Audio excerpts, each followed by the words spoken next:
السلام عليكم ورحمة الله وبركاته. أهلا بكل متابعي قناة زراعة أونلاين.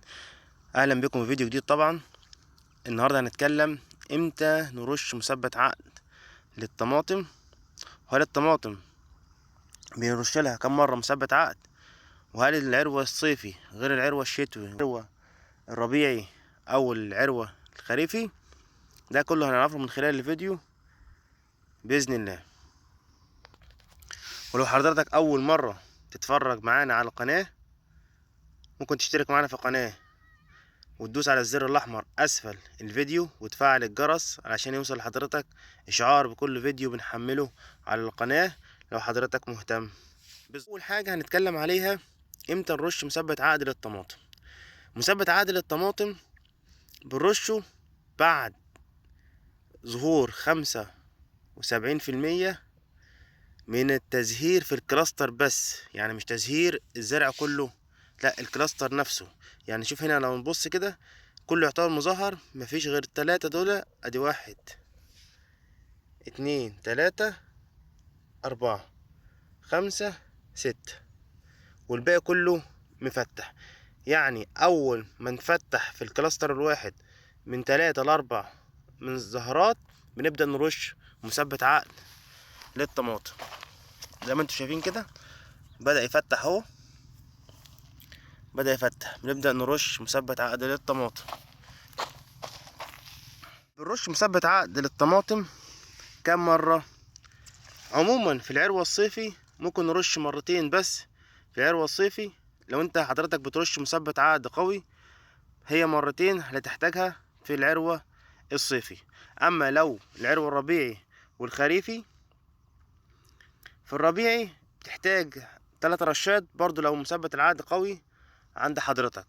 اما لو المثبت عقد يعني ما بيجيبش معاك نتيجة كويسة، لا ممكن توصل لتلاتة واربع مرات او 4 مرات في الطبيعي. يعني احنا هنا رشين مثبت عقد قوي، مفيش حاجة مش جاية، كل عائد عندنا.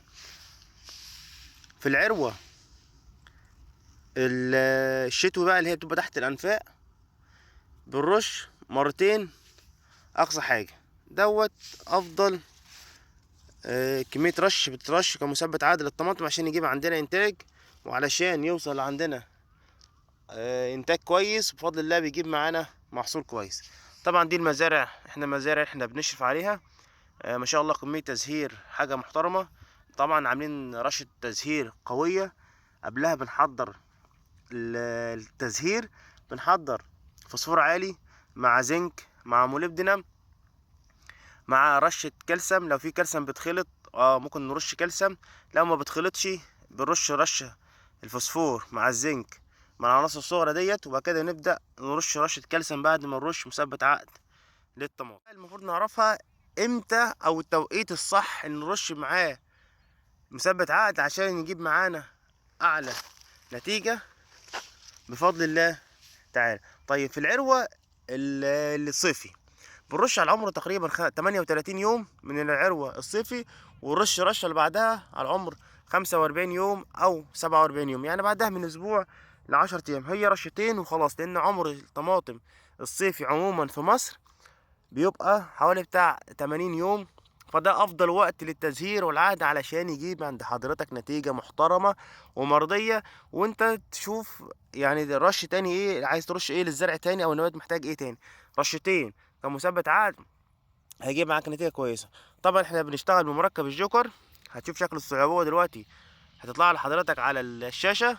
ده شكل مركب الجوكر، نستخدمه كمثبت عقد للطماطم في جميع العروات. كده احنا عرفنا العروة الصيفي. طب العروة الخريفي بنرش على عمر 45 يوم، ونرش رشة التانية على عمر 55 يوم. طبعا زي ما احنا اتفقنا لو عند حضرتك مركب قوي في العقد كل 10 ايام، لو المركب عندك ضعيف بترش كل اسبوع او كل 8 ايام. ده كده في العروة الخريفي. اما العروة الشتوي بقى اللي هي بتبقى تحت الانفاق بنرش على عمر 43 يوم وعمر 53 يوم، برضه 10 ايام. برضه زي ما احنا اتفقنا لو مركب عادي قوي هتجيب كل 10 ايام. اما لو ضعيف بنرش كل اسبوع رشه مثبت عقد.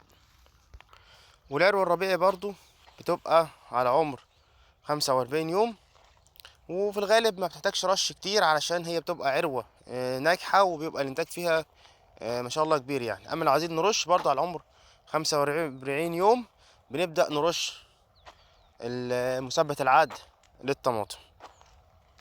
وده كده كان فيديو سريع ومهم جدا لأي حد بيزرع طماطم. لو حضرتك لسه ما عملتش لينا لايك او عملت لنا اشتراك في القناة، ممكن تشترك معانا في القناة وتدوس معانا على الزر الأحمر أسفل الفيديو وتفعل الجرس عشان يوصل لحضرتك إشعار بكل فيديو بنحمله على القناة عشان تستفيد. دمتم بحفظ الله وأمانه، والسلام عليكم ورحمة الله وبركاته.